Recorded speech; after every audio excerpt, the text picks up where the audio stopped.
Good morning, Suprabhatam. आज की देशभक्ति कक्षा में हम सावित्रीबाई फुले, रविंद्रनाथ टैगोर, गंगाराम धानुक और सरोजिनी नायडू के बारे में पढ़ रहे हैं। तो सबसे पहले हम सावित्रीबाई फुले, जो हमारी देशभक्त क्रांतिकारी वीरांगनाएँ रही हैं, उनमें सबसे पहले हम पढ़ते हैं सावित्रीबाई फुले के बारे में। सावित्रीबाई ज्योतिराव फुले भारत की प्रथम महिला शिक्षिका, समाज सुधारिका एवं मराठी कवित्री थी। उन्होंने अपने पति ज्योतिराव गोविंद राय फुले के साथ मिलकर स्त्री अधिकारों एवं शिक्षा के क्षेत्र में उल्लेखनीय कार्य किए। उन्हें आधुनिक मराठी काव्य का अग्रदूत माना जाता है। केवल 9 साल की उम्र में सावित्रीबाई फुले का विवाह हुआ। जब उनका विवाह हुआ तब वे अनपढ़ थी। ज्योतिबा फुले भी तीसरी कक्षा तक ही पढ़ी थी। जिस दौर में सावित्रीबाई फुले पढ़ने का सपना देख रही थी, उस दौर में अस्पृश्यता, छुआछूत, भेदभाव जैसी कुरीतियाँ चरम पर थी। एक दिन सावित्री अंग्रेजी की किसी किताब के पन्ने पलट रही थी। तभी उनके पिताजी ने देख लिया। वे दौड़ कर आए और उनके हाथ से किताब छीनकर घर से बाहर फेंक दी, क्योंकि यह समझा जाता था कि शिक्षा का हक केवल उच्च जाति के पुरुषों को ही था। दलित और महिलाओं के लिए शिक्षा ग्रहण करना पाप था। बस उसी दिन से वे किताब वापस लाकर प्रण कर बैठी कि कुछ भी हो जाए, वे एक ना एक दिन पढ़ना जरूर सीखेंगी। इसी लगन से उन्होंने खुद पढ़कर अपने पति ज्योतिराव फुले के साथ मिलकर लड़कियों के लिए 18 स्कूल खोले। सावित्रीबाई फुले जब भी सावित्रीबाई फुले स्कूल जाती थी तो लोग उन पर पत्थर और गोबर फेंक दिया करते थे। ऐसा हर रोज़ होता था, लेकिन वे पीछे नहीं हटी। उनका इसका हल भी ढूंढ लिया। वे अपने साथ एक अतिरिक्त साड़ी लेकर जाने लगी। आधुनिक मराठी काव्य की अग्रदूत सावित्रीबाई फुले ने अपनी कविताओं और लेखों में हमेशा सामाजिक चेतना लाने का प्रयास किया। सावित्रीबाई फुले इस देश की पहली महिला शिक्षिका होने के साथ साथ समाज के वंचित तबके, खासकर स्त्रियों और दलितों के अधिकारों के लिए संघर्ष करने के लिए हमेशा याद की जाएंगी। सोचिए, यदि आधी आबादी को अपने अधिकारों के बारे में पता ही ना होता तो स्वतंत्रता संग्राम की सफलता असफलता तो दूर की बात है, इसकी शुरुआत करने में भी बड़ी दिक्कत आती। अगर सावित्रीबाई फुले ने महिला शिक्षा की बात नहीं की होती या महिला उत्थान का कोई काम नहीं किया होता तो शायद आधी आबादी आज़ादी का अलख जगाने में सक्रिय रूप से भागीदार नहीं बन पाती। यह महिला शिक्षा में सावित्रीबाई फुले के प्रयासों का ही परिणाम था कि भारत के स्वतंत्रता आंदोलन में महिलाएं अपना योगदान दे पाईं। अग्रिम देशभक्त क्रांतिकारियों में रविंद्रनाथ टैगोर जी का नाम आता है। रविंद्रनाथ टैगोर जी के बारे में हम पढ़ते हैं, जानते हैं इन्होंने जीवन के बारे में, कुछ प्रेरणादायक किस्सों के बारे में। आज़ादी की लड़ाई में जाने माने देशभक्त ऐसे भी थे जिन्होंने अपनी रचनात्मकता और कलम की आवाज़ से आज़ादी की लड़ाई की गूंज को जनता के दिलो दिमाग में गुंजा दिया। गुरुदेव रविंद्रनाथ टैगोर का नाम इस पंक्ति में सबसे आगे आता है। रविंद्रनाथ टैगोर ने अंग्रेजों की दमनकारी नीति और जलियांवाला बाग हत्याकांड के विरोध में सर की उपाधि त्याग दी थी। इससे उन्होंने अंग्रेजों का मनोबल तोड़ने का काम किया और असर यह हुआ कि भारत के जनसाधारण तक रविंद्रनाथ टैगोर का अंग्रेजों की दमनकारी नीति के विरोध का संदेश पहुंच पाया। भारतीयों में अंग्रेजों के प्रति असंतोष का वातावरण फैलाने में यह एक महत्वपूर्ण कदम था। इससे पहले भी 16 अक्टूबर 1905 को गुरुदेव रविंद्रनाथ टैगोर ने अंग्रेजों की फूट डालो राज करो की नीति का जवाब रक्षाबंधन की राखी के रूप में दिया था।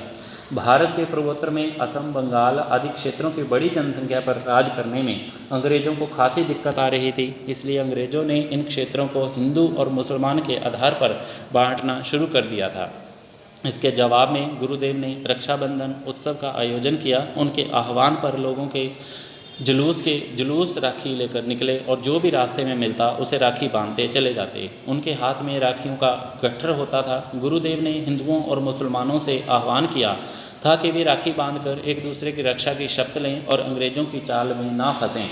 भारतीय स्वतंत्रता संग्राम में अगर सांस्कृतिक दृष्टिकोण से देखा जाए तो रविंद्रनाथ टैगोर ने बांग्ला भाषा को माध्यम बनाकर भारतीय लोगों में सांस्कृतिक चेतना जगाने का प्रयास किया। अगर हम भारतीय स्वतंत्रता संग्राम को साहित्यिक आंदोलन की दृष्टि से देखें तो रविंद्रनाथ टैगोर ने भारतीय जनमानस को अपनी लेखनी के माध्यम से जागरूक बनाया। उस समय में लेखनी का एक विशेष महत्व था, क्योंकि केवल यही एक ऐसा साधन था जिसके द्वारा संवाद और विचार अभिव्यक्ति को दूर दराज रह रहे लोगों तक पहुंचाया जा सकता था। हम सभी यह पहले से जानते ही हैं कि रविंद्रनाथ टैगोर एशिया महाद्वीप के प्रथम व्यक्ति हैं जिन्हें नोबेल प्राइज़ से सम्मानित किया गया। उनकी 2 रचनाएं ऐसी थी जो बाद में जाकर 2 देशों भारत और बांग्लादेश का राष्ट्रगान बनी। ऐसे वीर के लिए नमन है जिसने देश 2 राष्ट्रों के लिए राष्ट्रगान गाया और राष्ट्रगान का रचना और अनुवाद भी किया। तो अग्रिम देशभक्त क्रांतिकारियों में गंगाराम धानुक का नाम प्रथम स्तर पर आता है। गंगाराम धानु गांधी जी के हरिजन उत्थान आंदोलन से प्रभावित एक युवा थे। उन्होंने गांधी जी के साथ आज़ादी के आंदोलनों में हिस्सा लिया। वे जेल भी गए और अंग्रेज़ सरकार के खिलाफ जन जागरण अभियान भी चलाया। उन्होंने 1923 में गांधी जी के साथ काम करना शुरू किया। 1932 में उन्होंने बाबा साहेब अम्बेडकर के साथ मिलकर उत्तर प्रदेश के कई क्षेत्रों में सामाजिक चेतना के लिए आंदोलन चलाया। बाबा साहेब की तरह उनका भी मानना था कि सामाजिक गुलामी को ख़त्म किए बिना राजनीतिक स्वतंत्रता अधूरी रहेगी। उन्होंने 1942 में महात्मा गांधी जी के साथ मिलकर उत्तर प्रदेश और बिहार में भारत छोड़ो आंदोलन का नेतृत्व भी किया। हमारे देशभक्त क्रांतिकारियों में अग्रिम नाम पंक्ति वीरांगना सरोजिनी नायडू जी का आता है। तो सरोजिनी नायडू जी के जीवन के बारे में हम पढ़ते हैं, सुनते हैं। सरोजिनी नायडू एक ऐसा नाम है जिन्हें हम सभी ने अपनी किताबों में पढ़ा है। सरोजिनी नायडू उन भारत महिलाओं में शामिल है जिन्होंने भारत को आज़ादी दिलाने के लिए कड़ा संघर्ष किया था। सरोजिनी नायडू को लोग भारत कोकिला के नाम से जानते हैं। स्वतंत्रता सेनानी, कवित्री और देश की पहली महिला गवर्नर सरोजिनी नायडू ने बचपन में ही अपने हुनर का परिचय दे दिया था। 12 साल की उम्र में सरोजिनी नायडू ने बड़े अक्षरों में लेख और कविताएं लिखना शुरू कर दिया था। संकटों से बिना घबराए वे एक वीरांगना की भांति गांव-गांव घूमकर देश प्रेम का अलख जगाती रही और देशवासियों को उनके कर्तव्यों की याद दिलाती रही। उनके भाषण जनता के हृदय को झकझोर देते थे और देश के लिए अपना सर्वस्व न्यौछावर करने के लिए प्रेरित करते थे। सरोजिनी नायडू को बहुत सी भाषाओं का ज्ञान था। जगह के अनुसार वे अपना भाषण अंग्रेजी, हिंदी, बांग्ला या गुजराती में देती थी। लंदन की सभा में अंग्रेजी में बोलकर उन्होंने वहां उपस्थिति सभी श्रोताओं को मंत्रमुग्ध कर दिया था।